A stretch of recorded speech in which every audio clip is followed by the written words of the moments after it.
Hare Rama, Hare Krishna, welcome back to my channel. Here I present the 7th chapter of Bhagwadgeeta, in which Krishna has given about the knowledge of Bhagavad Gyan. If you are new to my channel, I request you that you subscribe to my channel so every time I upload a new video, you get a notification about it. And without any further delay, I just start with this chapter. And if you like the video, kindly share among your friends and give it a thumbs up. So in this chapter, Lord Krishna has told Arjuna about God's manifestation in the form of cause, and the Lord promises to describe his integral being and explains that all beings are born by the union of the two, the higher nature and the lower nature of the God. He is the root cause of all of them, and description of worship of other gods with its fruit. So he says that among thousands of men, hardly one strives for perfection, and of those who do, scarcely one knows me in essence. So among thousands of men, we know that scarcely one strives for the perfect. Okay, it means that only those persons who do not indulge in the sensuous pleasures like eating, drinking, and enjoying themselves like animals and human beings in the true sense of the term, and out of those, men who follow virtuous and righteousness are only in thousands, and out of those thousands hardly one strives for divine perfection or divine bliss, and having gained which one thinks that there is no other greater gain beyond it, there is not least sorrow. Krishna said that earth, wire, fire, water, and air, ether, mind, intellect, ego, these constitute my nature, eightfold divided, and this is my lower nature. But different from it, Almighty armed, is my higher nature, the life element. God is the origin of all the creation. Wielding his own nature, he brings forth the whole creation. This nature is called the lower nature, while the embodied soul, which is fragment of God, is called the higher nature. He further says that, O Arjuna of this world, there is no other cause higher than me. As yarn beads are strung on the thread, so all the worlds are permeated by me. There is nothing else beside the Krishna, the origin of the universe. As air is born of ether, resides in ether, and merges ether without having any independent existence of its own, so is the universe born of the Lord, remains established in him, and merges in him. He further says that, O son of Kunti, I am the taste in water, radiance in the moon and the sun.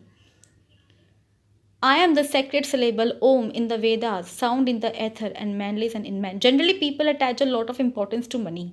So, greedy people have a natural inclination to earn money and accumulate it.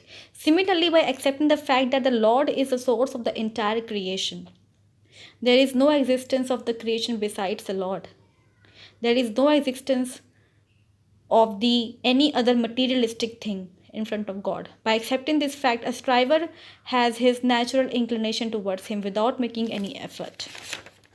He further says, O Parth, you know me as the eternal seed of all belongs and all beings. I am the intelligence of the intelligent, the glory of the splendor.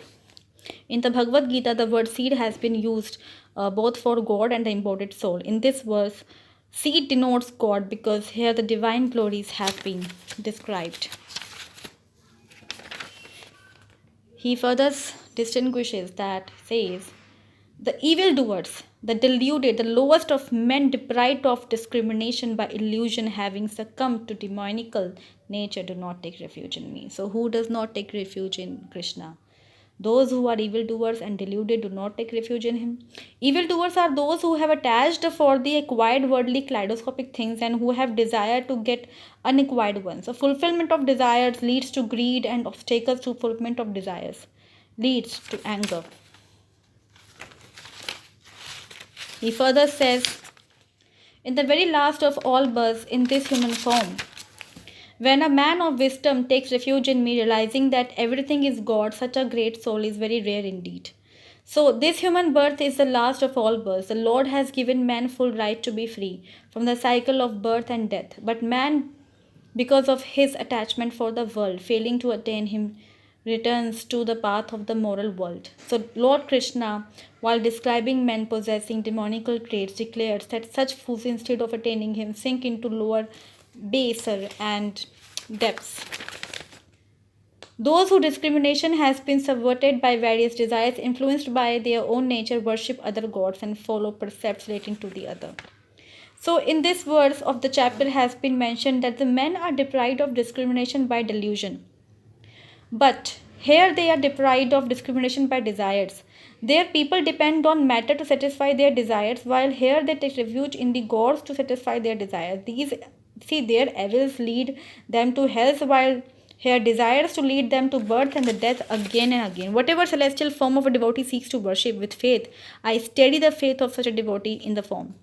So, the Lord makes the faith of devotees steady in the gods whom they seek to worship. The Lord does not force them to have faith only in Him. Faith in other gods does not lead to salvation because they adore them to satisfy their desire, but He makes the faith of a devotee firm in Him if he has faith in Him and he wants to attain salvation because He is disinterested friend of all beings. I know, O Arjuna, he said further, Krishna, the created beings of the past, the present, and the future, but the ignorant one does not know me. Here the Lord has used adjectives to express the past, the present, and the future for the beings.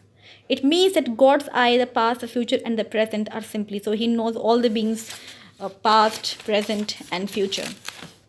But those who are virtuous, the men who have virtuous deeds and whose sins have been destroyed and being free from delusion of opposite, worship me with a firm resolve in everywhere.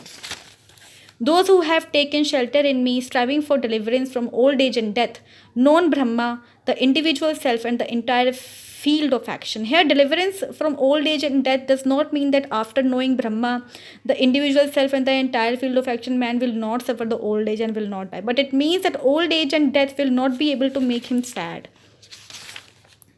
A young man is free from old age and death only at present, but it does not mean that he has deliverance from these forever, while liberated souls are always free from these.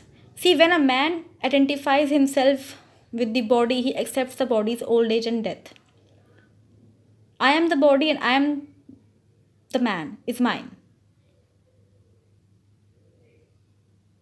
This is so because he has assumed such a thing in his life. So Lord Krishna exhorts Arjuna to perceive pain and evil in birth, death, and old age and disease. It means that a striver should not accept his affinity of oneness and mindness with this body. When the affinity is renounced, he is delivered from old age and death because the attachment for the body is the cause of birth in good and evil bodies. In fact, he is separate from the body because of the body decays and dies whenever he lives. And those who realize me in the Adhibhut, in Adhyadiv, and in Adhyajana, and having a steadfast mind realize me even at the hour of death. Beautiful words said by Lord Krishna. So, thus, starting with the Om Tat Sat, the names of the Lord in the Upanishad of Bhagwadgeeta, the yoga and the dialogue between Krishna and Arjuna, this is the 7th designated discourse, the yoga of knowledge and realization. So here I end this 7th chapter of Bhagavad Gita, and this is a very short summary of Bhagavad Gita 7th chapter I have given you. So if you have got the Bhagavad Gita in your puja room, in your houses, do give it a read. It's a very, very good book. It really makes you learn so much about life. It questions all your unanswered questions. And this is such a useful period actually, in lockdown period, that you can learn new things. And if you get to learn and read Bhagavad Gita, I think you're very much lucky. And if you like my video, kindly share among your friends and give it a thumbs up and subscribe to my channel.